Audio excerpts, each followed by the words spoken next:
Ritanshi D. Shah. Ritanshi, a class 10 student, is a vibrant spirit bursting with color, curiosity, and creativity. A passionate dancer and painter, she believes that art is not just something you create, it's something you live.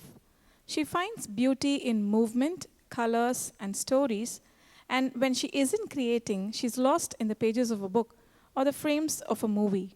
A true extrovert, she is endlessly curious, joyfully expressive, and always searching for meaning in little moments that make life beautiful. With a heart full of sunshine, Ritanshi finds magic in the simplest things and turns ordinary moments into something truly meaningful. Let's welcome Ritanshi D. Shah.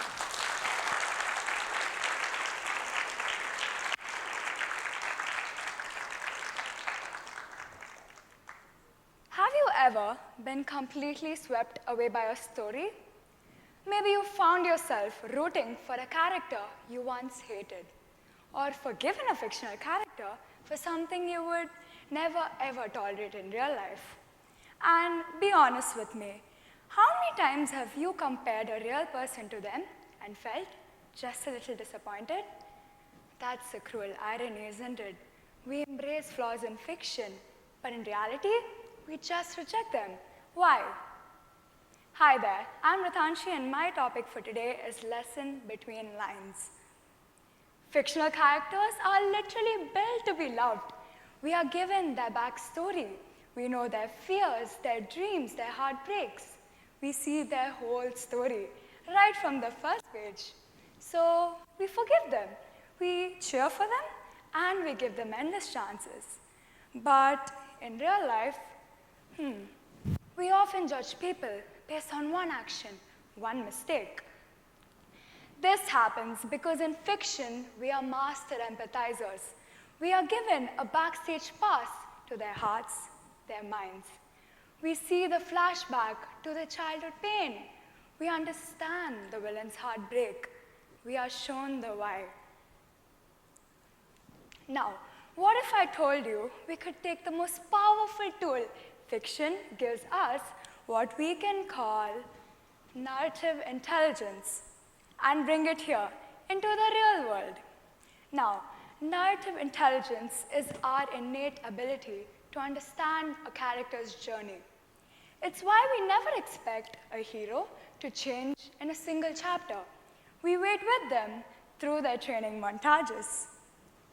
Every great story teaches us three powerful lessons. First, to look deeper. The villain is heartbroken. The hero is full of doubt. No one is one-dimensional. Second, practice the patience of growth. We don't expect a montage. We expect a struggle because we know that growth is slow, it's messy, it's non-linear. In stories, a hero masters a new skill in just 3 minutes with an epic background song. Low-key kind of jealous. But in real life, mastering a new skill is mostly watching YouTube tutorials and whispering, I have no idea what I'm doing. And third, believe in redemption. We want our characters to rise, to heal, to find happiness, even after they've fallen. Now, let me show you how this works. Imagine a man, let's call him Alex, in a coffee shop. The barista, full of morning sunshine, says, "Good morning, sir. How are you doing today?" Alex, on the other hand, just grunts, without even looking up from his phone. What's your instant judgment? Rude? Ignorant? Now, let's activate narrative intelligence. What if I told you Alex just spent the night in the hospital taking care of his sick father, and that his mind is flooded with fear, with exhaustion? Suddenly, your judgment softens, doesn't it? The action didn't change, but the context behind it transformed everything. This is narrative intelligence. It's a conscious choice to look for the story we aren't seeing. In fiction, growth is fast. It's satisfying. In real life, growth is slow. It's messy. It doesn't always fit into a neat montage. Like you're telling me there's no inspiring soundtrack for finally doing my laundry after 2 weeks? Okay, so how do we bridge that gap?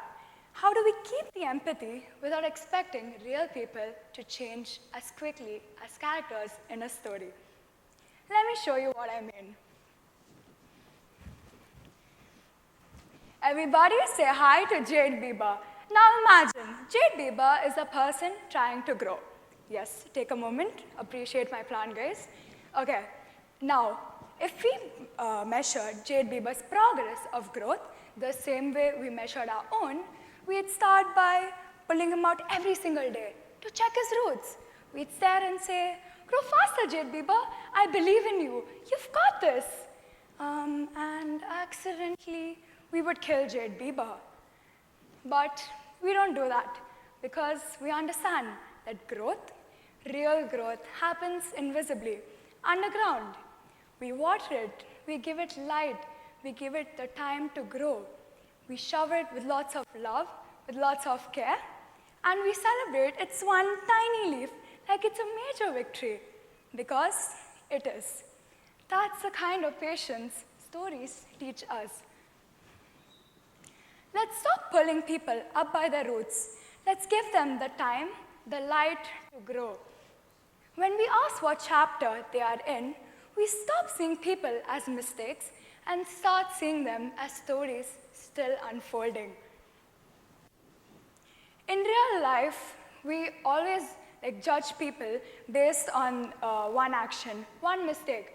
But in fiction, we don't do that because we understand their journey. We see their pain, we know their heartbreaks, we know everything about them, and still, despite all of that, we still choose to go with them on that journey. We support them, and we do many things for them. I'm one of them who would do that. I would die for a character, actually. So,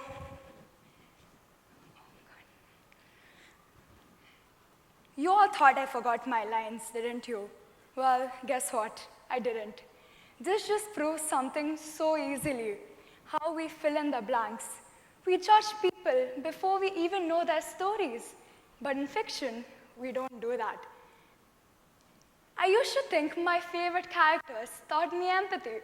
But then I realized that they were just a training ground.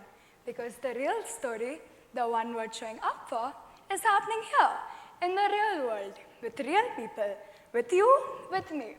And it deserves not just our empathy, but our boundaries, our patience, and our faith in each other's messy but beautifully human chapters. For teenagers, fiction isn't just entertainment, it's survival. It gives us words to the feelings we can't name. It reminds us that change is messy, that healing is slow, and that it's okay not to have it figured out all yet. Because sometimes when we meet a fictional character, in them, we finally meet ourselves. It all comes down to this, choosing to see the whole story and not just a single page. Thank you for not judging this one page of my life.